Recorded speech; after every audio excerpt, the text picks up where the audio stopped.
Welcome one and all to an exciting episode of Fusionverse.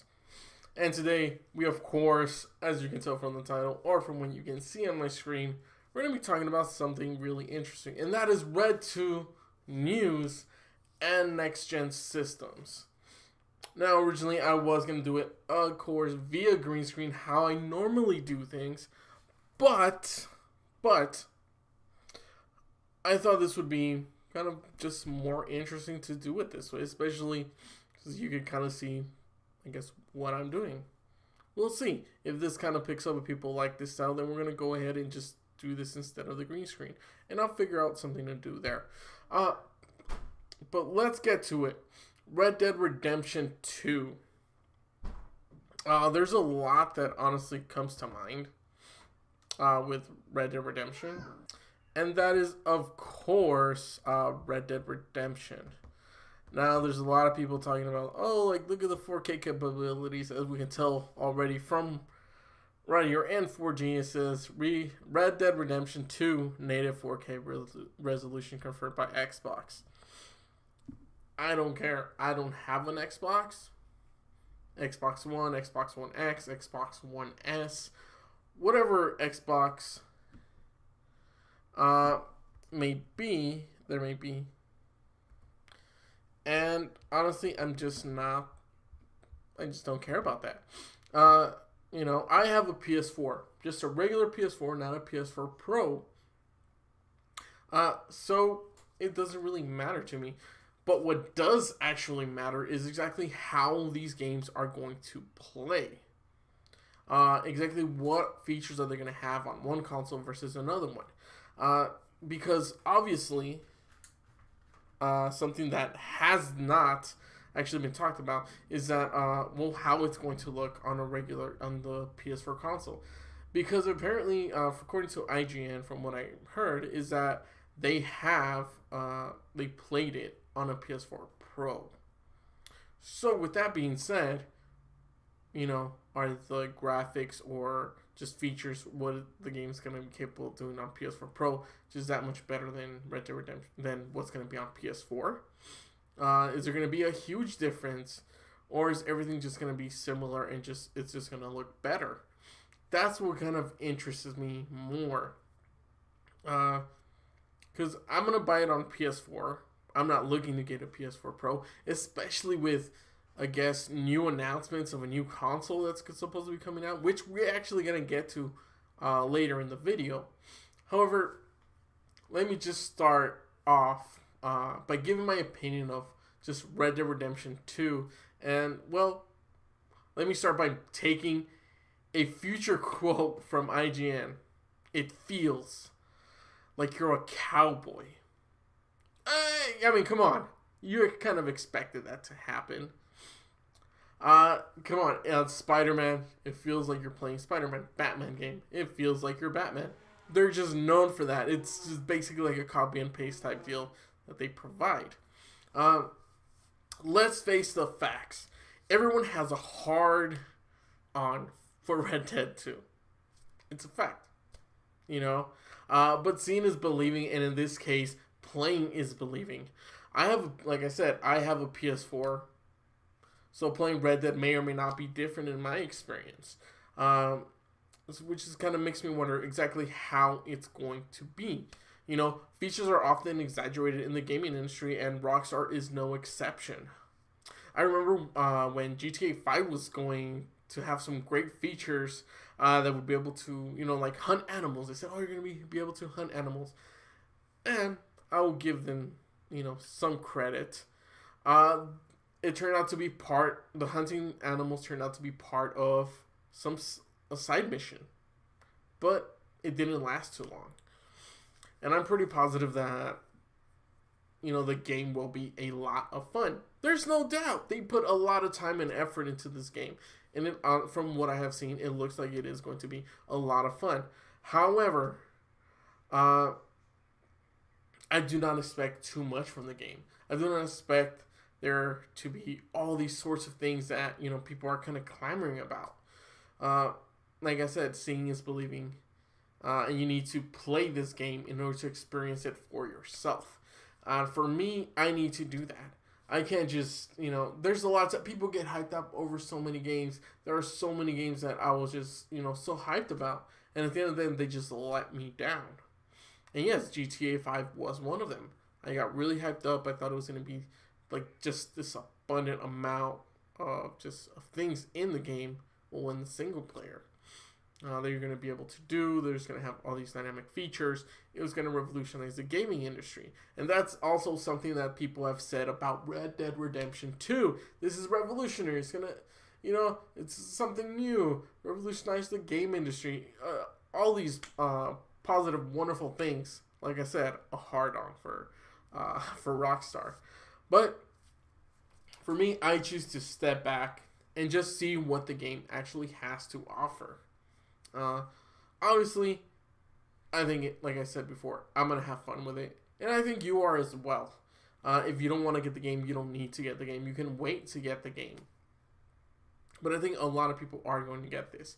And I think one other thing that I honestly saw this coming, and that is the multiplayer aspects of just Red Dead Redemption 2. Because you had not seen anything, any gameplay, anything really announced, like missions or things that you're going to be able to do in the world. And that's basically what I expect. I didn't expect it to be there at launch, or even, prior to launch, like a few days, maybe like 2 weeks, kind of like what happened with GTA 5. That's what I thought was going to happen. Boy, was I wrong about it being just 2 weeks. Apparently, it's going to be a beta. Now, that's interesting. So it's not going to be, the full online mode. And they're providing a beta. I'm thinking the reasoning for that is that so they can get away with the multiplayer being kind of crap, the servers not being so great, or things of that nature not working so well.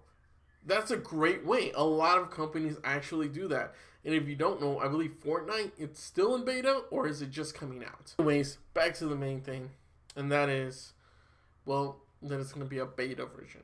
And obviously, I knew this was going to happen. My brother was just like, no, man, it's not going to happen. I don't believe you. I don't think it's going to happen. No, they're going to launch it.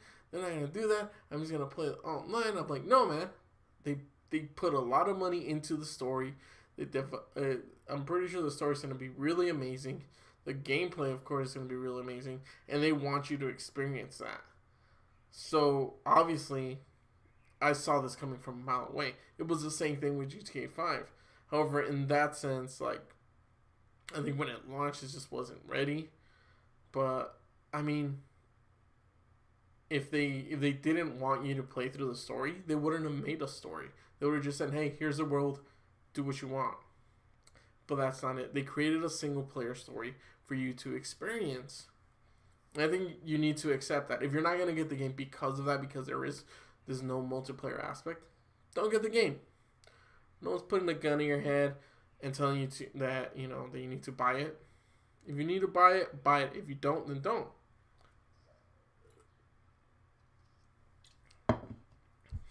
But that's where we're at. If you get hyped for a game, then expect to get disappointed. Not every game is going to be perfect. Sure, it's going to have its flaws here and there. Obviously, Red Dead 2 is going to have, is going to have a problem like that as well. It's just a matter of time. That's all I really need to say about that. But obviously, as you can tell from this, the PlayStation 5, next Xbox, increased processing power won't make our lives any easier. Obviously, from that, you can pretty much determine exactly what I'm going to be talking about next. And, that's next-gen consoles. And I honestly want to pose you with a question. Who cares about next-gen consoles? Honestly. So, you can argue, what? Rage out, and anger. But honestly, who cares? Who honestly cares? It's a general question. Do you care or do you not care? Because Because right now there are honestly two new systems that play 4K: Xbox One X, I believe that's what it's called, and the PS4 Pro. Now, with that being said, they're supposed to play native 4K, or PS4 Pro is seen to be upgraded 4K. It's weird. I think it just depends on the developers how they use the system. But yeah, it's just some kind of controversy of what exactly is 4K, native 4K. So with that being said, exactly, you know, exactly what actually should matter. What actually should matter is how the game is played, how the game just runs, and is exactly how is this next gen game going to help developers develop these brand new titles? Are they not capable of doing it with the current gen consoles that are out right now? They're kind of like just limited.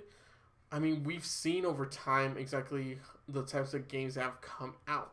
Look at the games for PlayStation 3, the games that came out for it. It was incredible. Last of Us, freaking GTA 5, I mean, Skyrim, I guess. I believe even Fallout came out for it.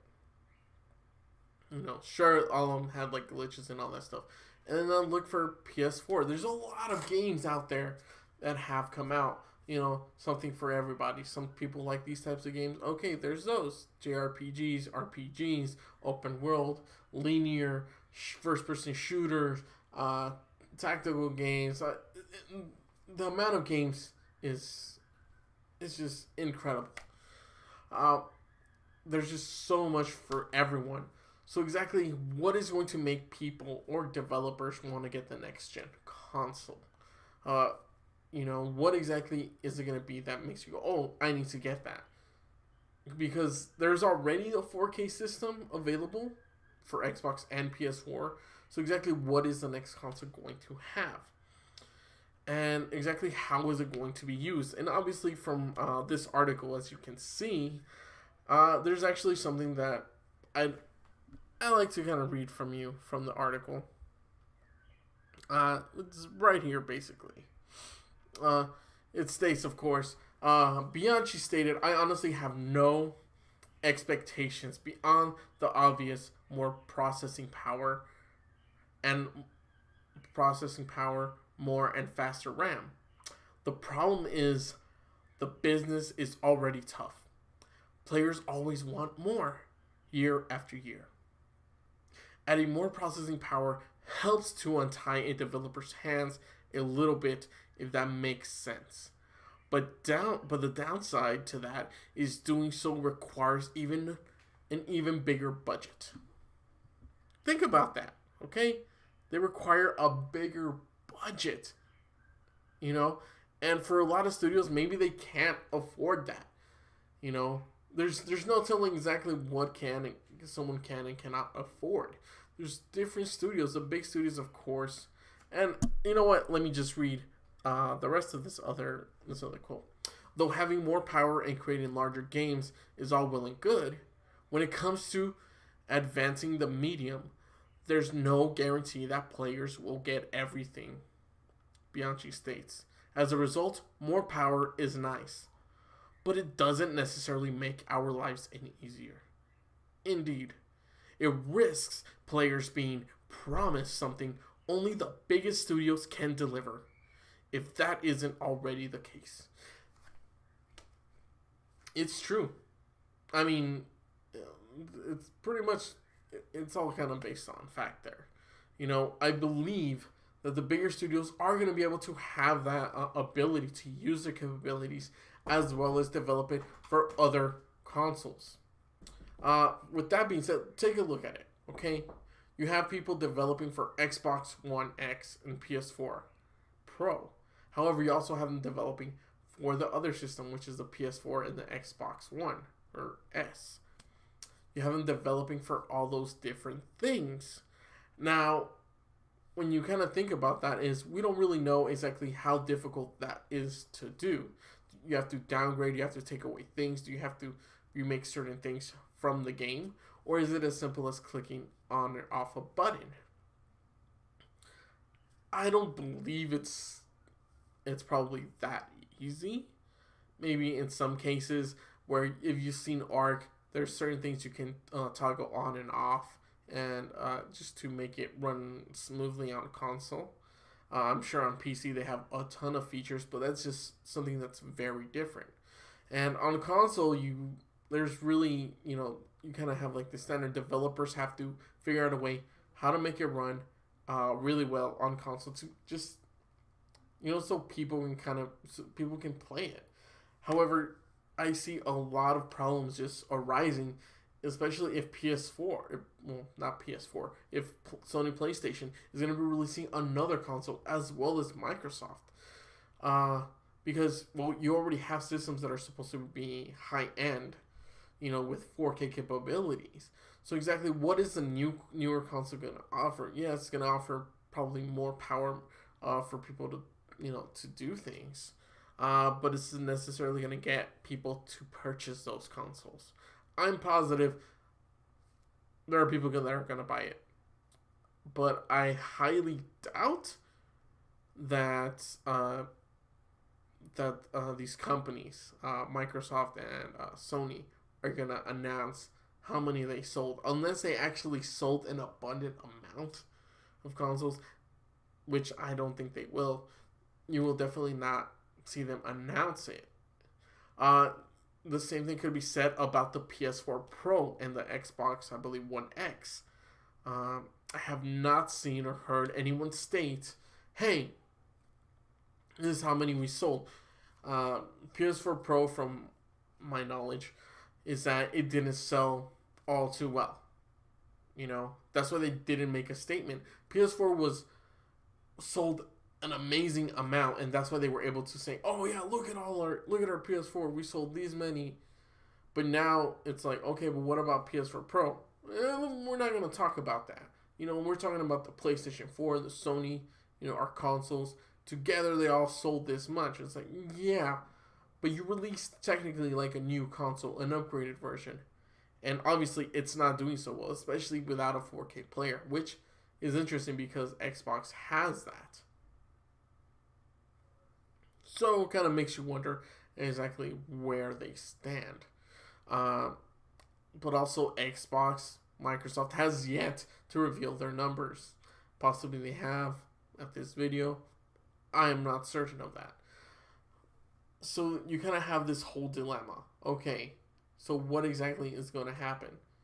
And how often is this going to happen?